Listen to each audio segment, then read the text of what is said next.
The following is the balance sheet of grape fruit company limited as at 31 March 2011। इसमें liabilities दे रखी है यहाँ पे ग्रेप फ्रूट लिमिटेड की, और यहाँ पे एसेट्स दे रखा है। The company did not perform well and has suffered sizeable losses during the few years. However it is felt the company could be nursed back to the health by proper financial restructuring. Consequently the following scheme of restructuring has been drawn up. और पिछले कुछ समय से ये सिर्फ इसको losses हो रहे थे, इसलिए जो कंपनी है उसने सोचा है कि अब हम अपने आप को क्या करेंगे, रिस्ट्रक्चर करेंगे।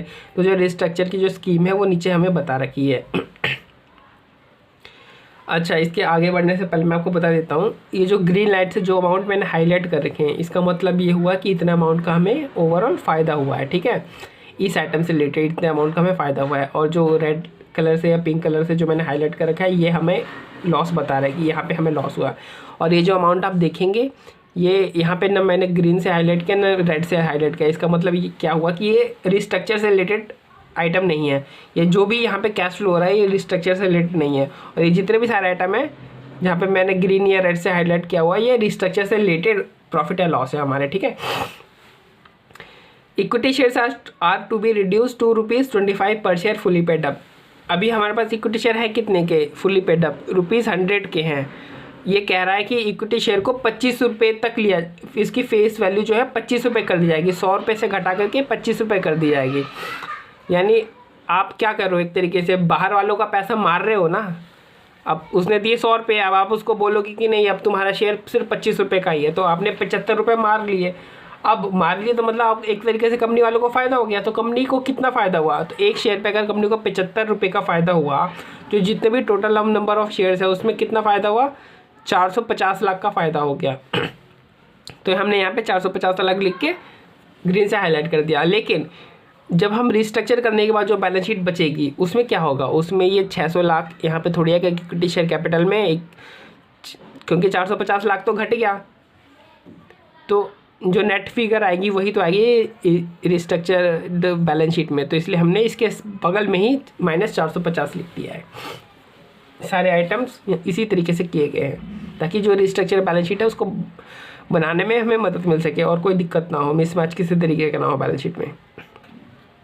प्रेफरेंस शेयर भी रिड्यूस कर दिया जाएगा, 100 से 50 रुपये तक जो है रिड्यूस कर दिया जाएगा। अभी कितना है, 100 का है, इसको 50 रुपये कर दिया जाएगा। यानी इसके प्रेफरेंस शेयर वालों के एक शेयर पे 50 रुपये कंपनी मार लेगी, कंपनी को फ़ायदा हो जाएगा। और तो इससे जो कंपनी को टोटल फ़ायदा होगा वो कितना होगा, 100 लाख का कंपनी को फ़ायदा हो जाएगा। तो जो नेट जो फिगर आएगी वो कितनी, प्रेफरेंशियल में restructure balance sheet restructured balance sheet में प्रेफरेंशियल की जो कैपिटल आएगी वो कितने की आएगी, सिर्फ 100 लाख रुपये की आएगी। Debentures holders have agreed to forego the accrued interest due to them. In the future, the rate of interest on debentures is to be reduced to 9%. Debenture holders हैं वो कह रहे हैं कि अपना जो 26 लाख रुपए का जो इंटरेस्ट बनता है वो हम छोड़ने के लिए तैयार है। आपको 26 लाख रुपए का इंटरेस्ट देने की जरूरत नहीं है।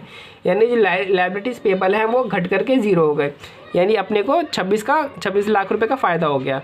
इसलिए हमने इसको 26 लिख के ग्रीन से हाईलाइट कर दिया। प्लस रिस्ट्रक्चर बैलेंस शीट जब हम बनाएंगे उस समय ये डिबेंचर इंटरेस्ट तो हम दिखाएंगे नहीं क्योंकि उन्होंने तो वेव ऑफ कर दिया, तो इसलिए हमने इसको ज़ीरो करने के लिए इधर -26 लगा दिया है, माइनस कर दिया। ठीक है, हाँ। और वो कह रहा है कि लेकिन आपको क्या करना पड़ेगा, और जो 13% जो डिबेंचर आप दे रहे हो 13% का कूपन रेट, इसको घटा करके 9% का कूपन रेट कर दिया है डिबेंचर वालों के लिए। तो डिबेंचर वालों के लिए दोहरी मार है, एक तरफ तो पूरा इंटरेस्ट उन लोगों ने अपना घटा दिया और कूपन रेट भी घटा दिया है। Trade creditors will forgo 25% of the amount due to them, और जो ट्रेड क्रेडिटर्स है वो अपना 25% अमाउंट छोड़ देंगे। तो है कितने का ट्रेड क्रेडिटर, 340 लाख रुपए का है, उसका 25% कितना होता है, 85 लाख। यानी कंपनी को 85 लाख का फ़ायदा हो गया, इसलिए हमने ग्रीन से हाईलाइट कर दिया। प्लस 85 लाख जो है रिस्ट्रक्चर बैलेंस शीट में हमें कम दिखाने पड़ेंगे, इसलिए हमने इधर माइनस लगा दिया। The company issues 6 lakh of equity shares at ₹25 each and the entire sum was to be paid on application, the entire amount was fully subscribed by the promoters. अब देखो ये जो कंपनी ने जो 6 लाख इक्विटी शेयर जो issue किए हैं 25 रुपये पे, ये रिस्ट्रक्चर वाली जो रिस्ट्रक्चर के कारण प्रॉफिट और लॉस किसी तरीके का नहीं है। ठीक है, ये रिस्ट्रक्चर स्कीम में एक पॉइंट था कि अपने को शेयर इशू करना है, बल्कि ठीक है, और इसके अलावा इसमें शेयर इशू करने से कोई प्रॉफिट लॉस थोड़ी हो रहा है अपने को। तो 6 लाख इक्विटी शेयर 25 रुपये के हिसाब से इशू किया, तो कितने जो है इक्विटी शेयर कैपिटल आपके पास और ऐड हो गई। तो 150 लाख की इक्विटी शेयर कैपिटल हमारे पास और ऐड हो गई है, इसलिए हमने यहाँ पे 150 लिखा। बट ये रिस्ट्रक्चर से रिलेटेड किसी भी तरीके का प्रॉफिट है गेन नहीं, इसलिए हमने कोई भी हाईलाइट कोई भी कलर से नहीं किया है यहाँ पे। Land and building was to be revalued at ₹450 lakh, और जो लैंड एंड बिल्डिंग है उसको 450 लाख पे रिवैल्यू करना है। अभी है कितने पे, 200 पे है, इसको 450 लाख पे रिवैल्यू करना, मतलब 250 लाख इसकी वैल्यू हमें और बढ़ा देनी है, यानी हमारा फायदा हो जाएगा 250 लाख रुपए का। इसलिए हमने 250 लाख लिख करके यहाँ पे ग्रीन से हाईलाइट कर दिया है। Plant and machinery was to be written down by 120 lakhs and a provision of ₹15 lakhs had to be made for bad and doubtful debt। ये कह रहा है कि जो प्लांट एंड मशीनरी है उसको आपको 120 लाख रुपए से नीचे लाना है और प्रोविज़न फॉर डाउटफुल डेट आपको 15 लाख रुपए का बनाना है।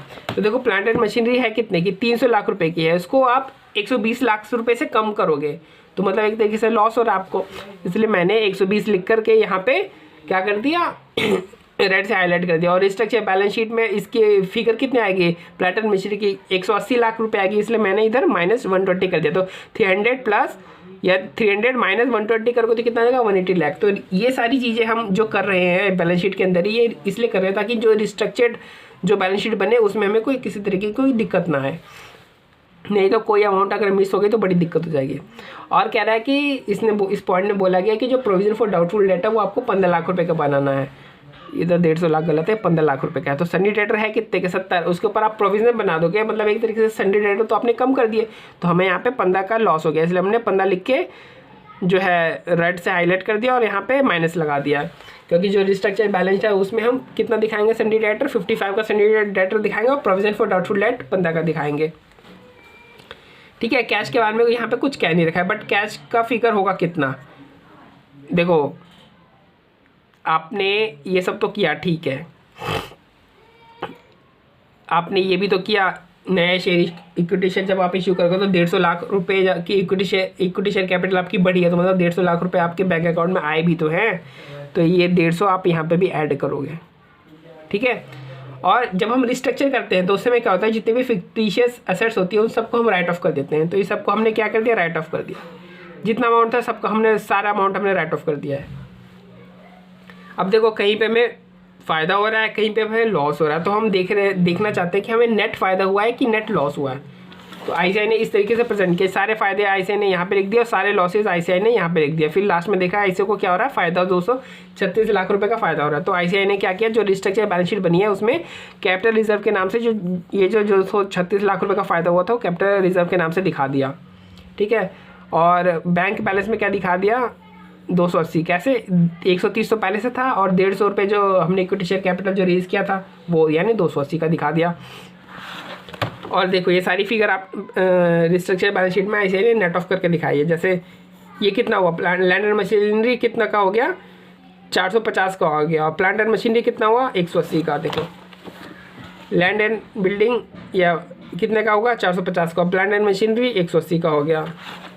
फिर आप देखो ट्रेड क्रेडिटर्स कितने का हो गया, 340 माइनस 85, तो ट्रेड क्रेडिटर कितने का दिखा रखा है, 255 का। इसी तरीके से आपने नेट ऑफ करके दिखाना है।